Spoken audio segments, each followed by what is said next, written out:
வணக்கம். இது பரதி ஊடகத்தின் இரவு நேர பிரதான செய்திகள். முதலில் தலைப்புச் செய்திகள். போதைப் பொருள்களுடன் 26 வயது போலீஸ் அதிகாரி கைது. பிள்ளையானுக்கு எதிராக நீதிமன்றம் பிறப்பித்த உத்தரவு. உடற்சிகிச்சை நிபுணர் கொலை வழக்கு நீதிமன்றம் பிறப்பித்த உத்தரவு. கோட்டாபயவின் முன்னாள் செயலாளருக்கு நீதிமன்றம் பிறப்பித்த உத்தரவு. வத்தலை துப்பாக்கிச்சூடு, சந்தேக நபர் கைது. விகாராதிபதி பதவி போட்டி, தேரர் ஒருவர் மீது கொடூர தாக்குதல், மற்றொருவர் கைது. கோர விபத்தில் பலியான 2 இளைஞர்கள், ஆத்திரமடைந்த மக்கள் லொரிக்கு தீ வைப்பு. கஞ்சிபானி இம்ரானை தேடி விசேட போலீஸ் குழு இந்தோனேஷிய பயணம். வவுனியாவில் மரக்கறி ஏற்றிச் சென்ற கேப் வாகனம், கோர விபத்து, 2 பரிதாபமாக பலி. இனி தொடர்வன விரிவான செய்திகள்.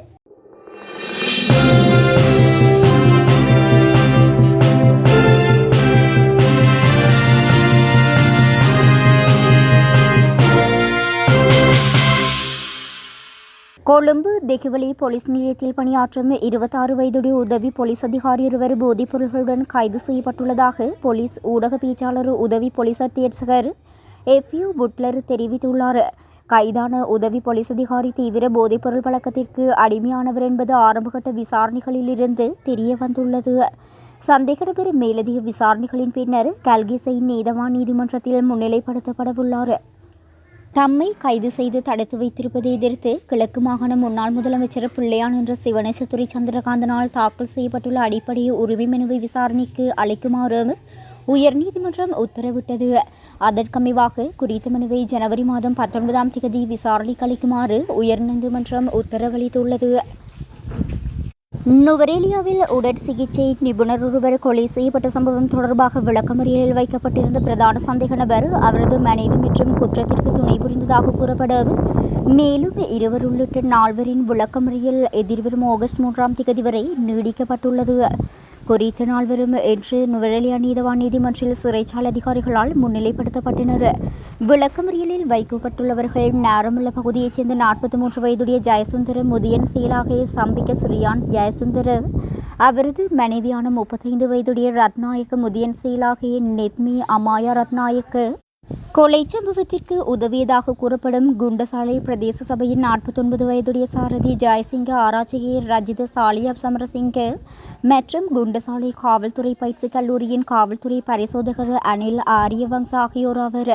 இக்கொலை சம்பவம் தொடர்பான மேலதிக விசாரணைகளை காவல்துறையினர் முன்னெடுத்துள்ளனர். முன்னாள் ஜனாதிபதி கோட்டாபய ராஜபக்ஷவின் தனிப்பட்ட செயலாளர் சுகீஸ்வர பண்டாரவிற்கு விளக்கமறியல் நீடிக்கப்பட்டுள்ளது. ஜனாதிபதியின் செலவு தலைப்பின் கீழ் 2 சம்பளங்களை பெற்றதாக சந்தேகத்தின் பேரில் அவர் கைது செய்யப்பட்டு விளக்கமறியலில் வைக்கப்பட்டுள்ளார். பின்னர் பல்வேறு சந்தர்ப்பங்களில் அவரது விளக்கமறியல் காலம் நீக்கப்பட்டிருந்தமை குறிப்பிடத்தக்கது. வத்தலை காவல்துறை பிரிவுக்குட்பட்ட பள்ளியவத்தையில் ஜூலை 23 அன்று நடைபெற்ற ஒரு விருந்தின் போது நடந்த துப்பாக்கிச்சூட்டு சம்பவம் தொடர்பாக சந்தேக நபர் ஒருவர் கைது செய்யப்பட்டுள்ளார். இந்த கைது நடவடிக்கை மேற்கு மாகாண வடக்கு குற்றப்பிரிவு அதிகாரிகளால் நேற்றைய தினம் மாலை மேற்கொள்ளப்பட்டுள்ளது. கைது செய்யப்பட்ட சந்தேக நபர் துப்பாக்கிச் சூட்டில் ஈடுபட்டவர்கள் பயன்படுத்திய வாடகை காரை பெறுவதற்காக இவர் தனது வங்கிக் கணக்கிலிருந்து பணத்தை மாற்றி குற்றத்திற்கு உதவியதின் பேரில் கைது செய்யப்பட்டுள்ளதாக காவல்துறையினர் தெரிவித்துள்ளனர். இது தொடர்பான மேலதிக விசாரணைகளை மேற்கு மாகாணத்தின் வடக்கு குற்றப்பிரிவினரால் மேற்கொள்ளப்பட்டு வருவதாக பாதுகாப்பு வட்டாரங்கள் தெரிவித்துள்ளது. ரிதிமாலியத்த செனசுன்கல புராண ரஜமகாவிகாரியின் விகாராதிபதி பதவி தொடர்பாக 2 தேரர்களுக்கு இடையே ஏற்பட்ட மோதலில் ஒரு தேரர் தாக்கப்பட்டு பலத்த காயமடைந்துள்ளார். குறித்த தேரரை வரும் ஆகஸ்ட் 6ஆம் தேதி வரை விளக்கமறியலில் வைக்குமாறு மகியங்கனி நீதவான் நீதிமன்றம் உத்தரவிட்டுள்ளது. சம்பவம் தொடர்பில் மேலும் தெரிய வருகையில் குறித்த விகாரையின் முன்னாள் விகாராதிபதி தேரர் காலமானதை தொடர்ந்து விகாராதிபதி பதவிக்காக அலுகெட்டியாவி சீலவம்ச தேரர் மற்றும் கேசல் போது மேதாங்கர தேரர் ஆகிய இருவருக்கும் இடையே நீண்டகாலமாக மோதல் நிலவி வந்துள்ளது. அத்தோடு 2 தரப்பினருக்கும் நீதிமன்றத்தினால் சிறை தண்டனைகளும் விதிக்கப்பட்டிருந்த பின்னணியிலேயே இந்த புதிய மோதல் வெடித்துள்ளது. இதன்போது ஏற்பட்ட வாக்குவாதம் முற்றியதில் சீலவம்ச தேரர் மேலும் 2 நபர்களுடன் சேர்ந்து மேதங்கர தேரரை தாக்கிவிட்டு தப்பிச் சென்றுள்ளார். அராவ பகுதியில் தலைமறைவாக இருந்த சந்தேக நபரான சீலவம்ச தேரரை காவல்துறையினர் கைது செய்துள்ளனர்.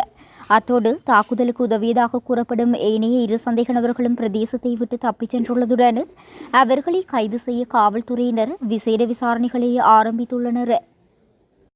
நீர்கொழும்பு கட்டான மாவட்டத்தில் உள்ள ஒரு தனியார் பல்கலைக்கழகம் அருகில் இன்றைய தினம் அதிகாலை இடம்பெற்ற கோர விபத்தில் மோட்டார் சைக்கிளில் பயணித்த இரு இளைஞர்கள் சம்பவ இடத்திலேயே உயிரிழந்துள்ளனர்.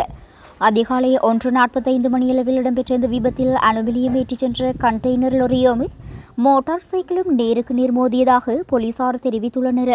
விபத்தில் உயிரிழந்தவர் நீர்கொழும்பு தாகுன்னு வீதியைச் சேர்ந்த 18 வயதான ஸ்ரீவர்த்தன ஆராய்ச்சிலாகிய தலிம் நிம்சத் ஸ்ரீவர்த்தன மற்றும் 19 வயதான விஜயசுந்தர அப்புஹாமில் ஆகிய காவிந்து ஹஷான் சோமதிலக என அடையாளம் காணப்பட்டுள்ளனர். விபத்தை தொடர்ந்து ஆத்திரமடைந்த அப்பகுதி மக்கள் விபத்துக்கு காரணமானதாக கூறப்படும் கண்டெய்னர் லோரிக்கு தீ வைத்துள்ளனர். உயிரிழந்த இருவரின் சடலங்களும் நீர்கொழும்பு மாவட்ட பொது மருத்துவமனைக்கு கொண்டு செல்லப்பட்டுள்ளன. இதேவேளை விபத்துடன் தொடர்புடைய கண்டெய்னர் லோரியின் சாரதியான பன்னில தென்ன பகுதியைச் சேர்ந்த ஹிப்பலகெதர உதித திலங்கு நிர்மல் என்பவரை கட்டான போலீசார் கைது செய்துள்ளனர். சம்பவம் தொடர்பான மேலதிக விசாரணைகளை கட்டான போலீசார் தீவிரமாக முன்னெடுத்து வருகின்றனர். ஒழுங்கமைக்கப்பட்ட குற்ற கும்பல் தலைவராக கருதப்படும் கஞ்சிபாணி இம்ரானை கைது செய்வதற்காக இலங்கை போலீஸ் திணைக்களத்தின் வலான மோசடி ஒழிப்பு பிரிவின் பணிப்பாளரும் உதவி போலீஸ் அத்தியட்சகருமான ரொஹான் ஒலுகல உள்ளிட்ட ஒரு குழு இந்தோனேஷியாவிற்கு புறப்பட்டுள்ளது. கஞ்சிபாணி இம்ரான் மலேசியாவில் தங்கியிருப்பதாக கிடைத்த தகவலின் அடிப்படையில் அவரை கைது செய்வதற்காக உதவி போலீஸ் அத்தியட்சகர் ரொஹான் ஒலுகல உள்ளிட்ட ஒரு குழு மலேசியாவிற்கு சென்றதாகவும் ஆனால் கஞ்சிபாணி இம்ரான் அங்கிருந்து தப்பிச் சென்று விட்டதாகவும் தெரிவிக்கப்பட்டுள்ளது. இதுவரை கிடைத்துள்ள தகவலின்படி கஞ்சிபாணி இம்ரான் இந்தோனேஷியாவுக்கு தப்பிச் சென்றிருக்கலாம் என சந்தேகிக்கப்படுகின்றது. போலீஸ் ஊடக பிரிவு இது தொடர்பான அனைத்து தகவல்களையும் மலேசியாவில் கைது செய்யப்பட்ட சந்தேக நபர்கள் குறித்த விவரங்களையும் உள்ளடக்கிய அறிக்கையொன்றை அடுத்த சில நாட்களில் வெளியிட உள்ளதாகவும் தெரிய வந்துள்ளது.